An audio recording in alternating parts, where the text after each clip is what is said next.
कहानी की शुरुआत सन 1235 से होती है। हमें एक ईसाई शहर दिखाया जाता है जहां बहुत से लोग एक पुल के पास जमा हुए हैं। वहां 3 महिलाओं को सजा दी जाने वाली है। इन औरतों पर काला जादू करने और शैतान की पूजा करने का आरोप लगाया गया है।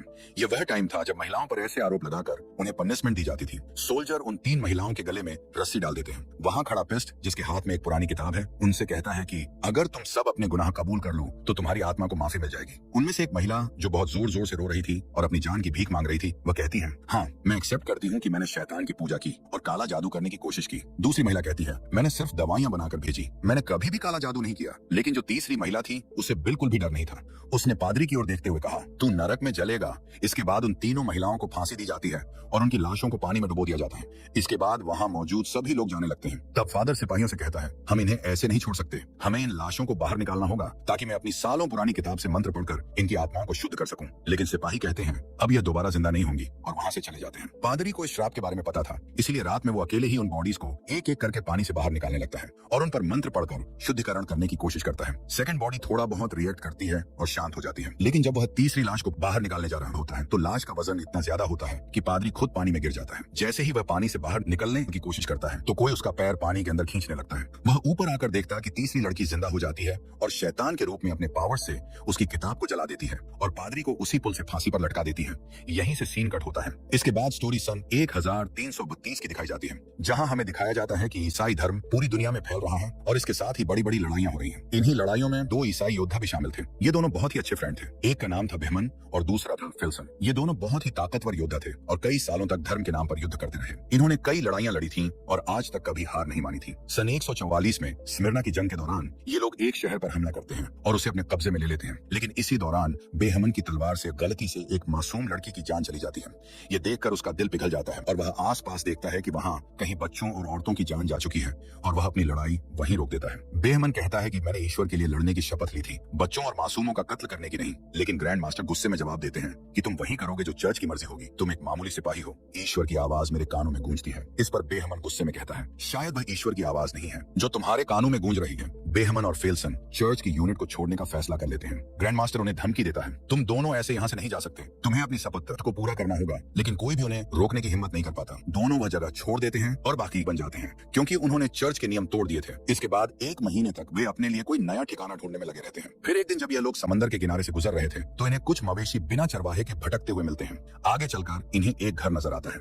जब ये लोग उस घर के अंदर जाते हैं तो वह घर खाली होता है। घर की तलाशी लेने पर इन्हें घर के मालिक का पता चलता है। वहाँ एक आदमी और एक औरत बुरी हालत में लेटे होते हैं और उसका पति बिस्तर पर मरा हुआ मिलता है। दोनों एक खतरनाक बीमारी के कारण अपनी जान गंवा चुके थे। उनका पूरा शरीर बीमारी की वजह से बिगड़ चुका था। बेहमन और फेल्सन उस घर को जला देते हैं ताकि बीमारी फैलने से रोकी जा सके। रास्ते में फेल्सन बेहमन से पूछता है कि हमने तो बहुत कुछ झेला है, लेकिन ऐसी मौत से बचने के लिए इंसान आखिर क्या करे। फिर वह आगे बढ़ते हैं तो उन्हें एक बड़ा शहर नजर आता है। फेल्सन कहता है, शायद हमें पकड़ा जा सकता है, हमें शहर में नहीं जाना चाहिए। लेकिन बेहमन कहता है, हमें खाने का सामान और अच्छे घोड़ों की जरूरत है ताकि हम और लंबा सफर तय कर सके। मजबूरी में दोनों उस शहर में जाने का फैसला करते हैं। शहर में पहुंचते ही बेहमन और फेल्सन अजीब हालात देखते हैं। यहाँ के लोगों का हाल बहुत बुरा था। गलियों में लाशें पड़ी थी, लोग रो रहे थे, चिल्ला रहे थे और ईश्वर से अपने गुनाहों की माफी मांग रहे थे। कुछ लोग तो खुद को ही मार रहे थे। फेल्सन कहता है, आखिर यह कैसा पागलपन है। तभी पास ही खड़ा एक आदमी उसकी बात सुन लेता है और जवाब देता है, ये महामारी है, एक ऐसी बीमारी जिसका कोई इलाज नहीं है। ये बीमारी पिछले 3 साल से यहाँ फैली हुई है।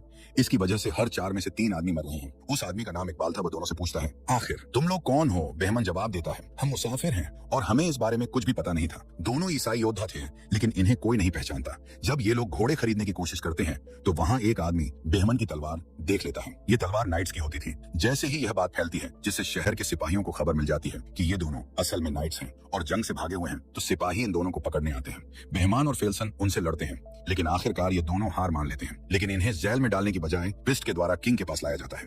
किंग भी इस बीमारी का शिकार हो चुका था और बिस्तर पर पड़ा हुआ था। किंग दोनों का नाम पूछता है और नाम सुनते ही वह चौंक जाता है और कहता है, मैं तुम दोनों को जानता हूँ, तुम्हारी जीत की कहानियां दूर दूर तक मशहूर हैं। इसके बाद किंग बताता है, ये महामारी हमारे लोगों को खत्म कर रही है। असल में यह नरक से भेजा गया एक श्राप है। इसे एक जादूगरनी ने काले जादू से हम पर डाला है और अब वह जादूगरनी पकड़ ली गई है और उसने खुद ही ये माना है। किंग आगे बताता है, इस श्राप को खत्म करने का एक ही तरीका है, जादूगरनी को सेवे के गिरजाघर में ले जाना होगा। वहाँ के सन्यासी ही श्राप को खत्म कर सकते हैं। लेकिन बेहमन कहता है, मेरा इन सबसे क्या लेना देना? किंग कहता है यह काम हम नहीं कर सकते, लेकिन अगर तुम हेल्प करो तो जादूगरनी को सेवर तक ले जाया जा सकता है। क्या तुम चर्च की सेवा करना चाहोगे? बेहमन इस काम को करने से साफ इनकार कर देता है। उसके इनकार के बाद किंग फिल्सन और बेहमन दोनों को जेल में डालवा देता है।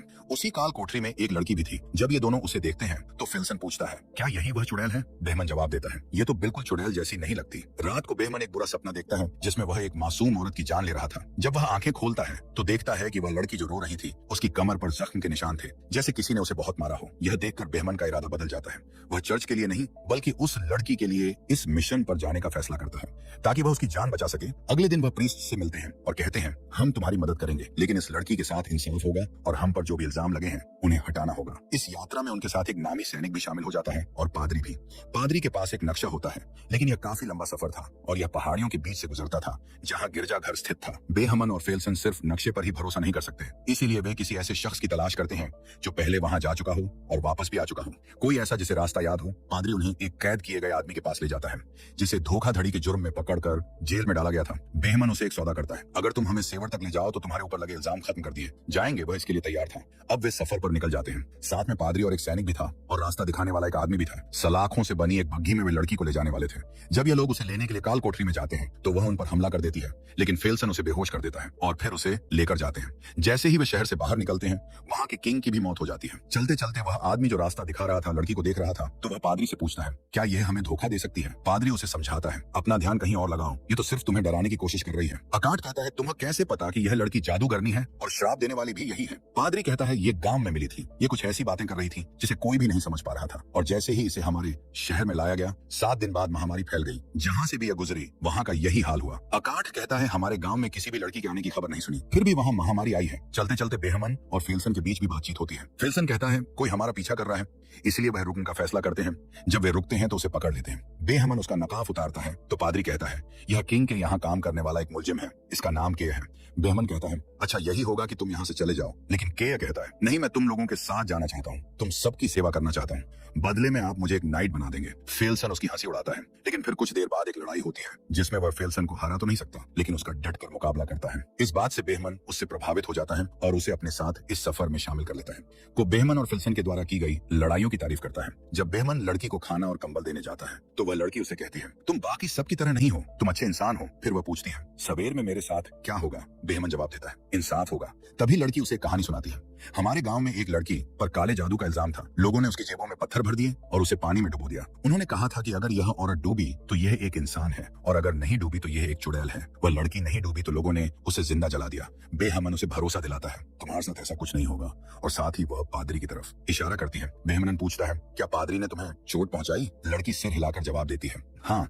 जब बेहमन वापस आता है तो पादरी उससे पूछता है, उसने तुमसे क्या कहा? बेहमन कहता है, तुम क्यों जानना चाहते हो? पादरी उसे समझाता है कि उसे अपने दिल के राज मत बताना और न ही उसकी बातों पर विश्वास करना। वह बहुत चालाक है, वह हमें आपस में लड़ा सकती है। फिर रात बिताने के लिए वे जंगल में रुकते हैं। पादरी सबसे कहता है, हमें पहरा देना होगा तो अकाट पहले पहरा देता है। वह उस लड़की की तरफ देख रहा था। कुछ घंटे बाद जब पादरी उसके पास आता है तो अकाट कहता है, ये लड़की मुझे मेरी बेटी की तरह लग रही है। ये सुनते ही लड़की उदास हो जाती है। जैसे ही अकाट जाने वाला था लड़की रोने लगी। वह कहती है, मुझे इस पादरी के साथ अकेला मत छोड़ो। अकाट पूछता है, तुम्हें इससे डर क्यों लगता है? इतने में लड़की अकाट को पकड़ लेती है। उसे बचाने के लिए पादरी जैसे ही आगे आता है लड़की पादरी का हाथ जख्मी कर देती है और उसके गले से चाबी ले लेती है और वहां से भाग जाती है। यह शोर सुनते ही बेहमन, फेल्सन और के वहां पहुंचते हैं। पादरी से पूछते हैं कि क्या हुआ, तो पादरी बताता है कि वह लड़की भाग गई। वे सभी पास के गांव में जाते हैं ताकि उसे पकड़ सकें। उस गांव में भी महामारी फैल चुकी थी। वहां ज्यादा लोग नहीं थे और जो थे वे बीमार थे। फिर लड़की अपनी शक्तियों का इस्तेमाल करने की कोशिश करती है। जैसे ही वह अकाट को अकेला धकती है तो वह उसकी बेटी की तरह आवाज निकालती, जिससे अकाट को वह अपनी बेटी जैसी लगती है। वह उसकी ओर बढ़ता है तो के को लगता है कि शायद वह उसे मारने के लिए बढ़ रहा है। वह अपनी तलवार आगे करता है और इस वजह से एक अकाट की मौत हो जाती है। यह देखकर के बहुत घबरा जाता है और बार बार कहता है, ये मैंने क्या कर दिया? ये रुक नहीं रहे थे। मैंने इन्हें बहुत कहा लेकिन वे मुझे मीरा मीरा पुकारते हुए मेरी तरफ बढ़ रहे थे। इसी बीच वह लड़की भी मिल जाती है। वह रोते हुए कहती है, मुझे वापस मत ले जाओ, मुझे वहां से भागना पड़ा क्योंकि वह मेरे साथ बुरा करता था। असल में उसका मतलब उसकी मौत से था और सभी बहुत दुखी थे। अगली सुबह लड़की को वापस बग्घी में कैद कर लिया जाता है और वह फिर से सेवर की ओर अपना सफर शुरू करते हैं। मगर जाने से पहले पादरी बेहमन से कहता है कि तुम और बाकी सब लोग अपनी प्राइवेट बातें जादूगरनी के सामने मत करना, क्योंकि वह इन बातों का इस्तेमाल हमारे खिलाफ कर सकती है। कल रात अकाट अपनी बेटी के बारे में बात कर रहा था और जादूगरनी ने वह सुना और अब देख लो उसका परिणाम। चलते चलते वे लोग रस्सी और लकड़ी के एक पुराने पुल के सामने रुक जाते हैं। एक आदमी कहता है कि मैं काफी साल पहले यहाँ आया था, तब यह पुल ठीक ठाक स्थिति में था, लेकिन अब यह बहुत कमजोर हो चुका है। इसे पार करना खतरे से खाली नहीं होगा, खासकर तब जब उनके पास भारी भरकम बग्घी हो।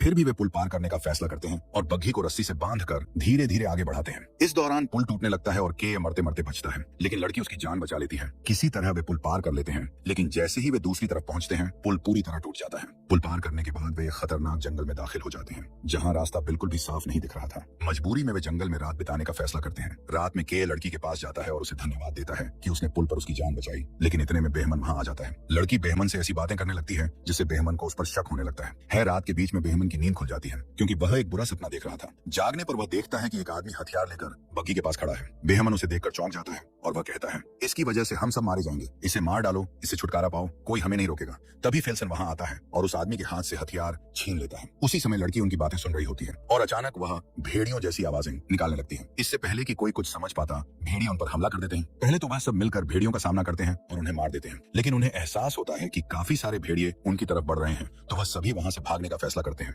लेकिन भागते समय उनका एक साथी शिकार बन जाता है और वे उसे बचा नहीं पाते। इस बात से बेहमन बहुत दुखी होता है। अगली सुबह वह लड़की को मारने का फैसला करता है, लेकिन पादरी बीच में आकर कहता है, मैं तुम्हें ऐसा नहीं करने दूंगा। बेहमन उसे दूर धकेल देता है। तभी फिल्सन वहां आता है और बेहमान से कहता है, मंजिल पास है, हम वहां पर पहुंच गए हैं। बेहमन अपना इरादा बदल देता है और गिरजा घर की ओर अपना सफर जारी रखता है। रास्ते में फिल्सन कहता है, जब यह सब खत्म हो जाएगा तो मैं उस जगह जाना चाहूंगा जहां मेरा जन्म हुआ था। जब वे गिरजाघर पहुंचते हैं तो देखते हैं कि वहां कोई भी मौजूद नहीं है। पादरी कहता है कि यह टाइम प्रार्थना करने का है, लेकिन जब वह अंदर जाकर देखते हैं तो सभी सन्यासी महामारी के कारण मर चुके हैं। उनमें से एक में थोड़ी जान बेची होती है। वो सोरमन की किताब की ओर इशारा करता है और मर जाता है। अब पादरी प्रार्थना की किताब उठाता है और अब पादरियों में सिर्फ वह अकेला ही बचा होता है। वह लड़की पर कुछ मंत्र पढ़ने की कोशिश करता है, लेकिन तभी लड़की का असली राज सामने आता है। वह सबका अतीत बताने लगती है। बेहमन को एहसास होता है कि वह अपने पापों को छुपाने के लिए एक मासूम लड़की की जान बचाने की कोशिश कर रहा है ताकि वह नर्क में न जाए। लड़की कहती है, धर्म के नाम पर हुई लड़ाइयों में महामारी से ज्यादा लोग मारे गए। तभी पादरी को समझ आता है कि यह लड़की जादूगरनी नहीं है, बल्कि इसके शरीर पर एक डेमन का कब्जा है। पादरी उस पर भूत भगाने का अनुष्ठान करने लगता है, लेकिन डेमन धीरे धीरे अपने असली रूप में आने लगता है। वह उन सभी सलाखों को जलाकर वहां से उड़ जाता है और गिरजाघर के अंदर चला जाता है। यहाँ सभी को समझ आता है कि असल में यह डेमन चाहता था कि हम इसे सेवर लेकर आए। यही वजह थी कि उसने आकाठ और मार्क को मार डाला, क्योंकि वे इसके रास्ते में आ रहे थे। जब ये लोग गिरजाघर में पहुंचते हैं तो देखते हैं कि वहां के सभी सन्यासी मर चुके थे। वे सालों से किताब की नकल बना रहे थे, क्योंकि डेमन को सिर्फ इसी किताब से खत्म किया जा सकता था। अब पादरी के पास जो किताब थी वह दुनिया की आखिरी किताब थी, उसी से डेमन को खत्म किया जा सकता था। बेहमन पादरी से कहता है, तुम्हें यह लड़ाई अकेले लड़नी होगी। फिल्सन पूछता है, हम शैतान से लड़ रहे हैं या इस लड़की को बचा रहे हैं? बेहमन जवाब देता है, दोनों ही। जब वे गिरजाघर के अंदर जाते हैं तो शैतान उनके सामने आता है। बेहमन पादरी से कहता है कि वे अपनी भूत भगाने की प्रक्रिया शुरू करें। शैतान अपनी शक्तियों का इस्तेमाल करता है और चीजों को हवा में उठाकर इन पर फेंकने लगता है। कुछ देर बाद जितने भी सन्यासी वहां मरे पड़े थे वे गायब हो जाते हैं और शैतानी शक्तियां उनके शरीर पर कब्जा कर लेती हैं। अब वे लोग शैतान के गुलाम बनकर इन पर हमला करते हैं। पादरी किताब पढ़ रहा होता है, लेकिन तभी शैतान उसे मार डालता है। वह किताब जमीन पर गिर जाती है। फिर फेल्सन आता है और डेमन से लड़ने लगता है, लेकिन डेमन उसे जला देता है। केया किताब को ले लेता है और उसे आगे पढ़ने लगता है। जैसे ही शैतान उस पर हमला करने वाला था, बेईमान आता है और उसे रोकता है। वह उसके दोनों पंख दीवार से लगा देता है। डेमन अपनी शक्तियों का इस्तेमाल करता है और बेईमान को मारने की कोशिश करता है, लेकिन वह हार नहीं मानता। जब मंत्र पूरा होता है तो डेमन नरक में वापस चला जाता है और वह मासूम लड़की अपने असली रूप में आ जाती है। इस लड़ाई में सिर्फ केया और वह लड़की बच पाते हैं, बाकी सभी मारे जाते हैं। वे दोनों उन सभी को वहीं दफनाते हैं। फिर लड़की बेहमन और उसके साथियों का शुक्रिया अदा करती है, क्योंकि उन्होंने उसकी जान बचाई और उसे अंधेरे से निकाला। वह केया के साथ उम्मीद के साथ चली जाती है और यहीं पर स्टोरी का एंड हो जाता है।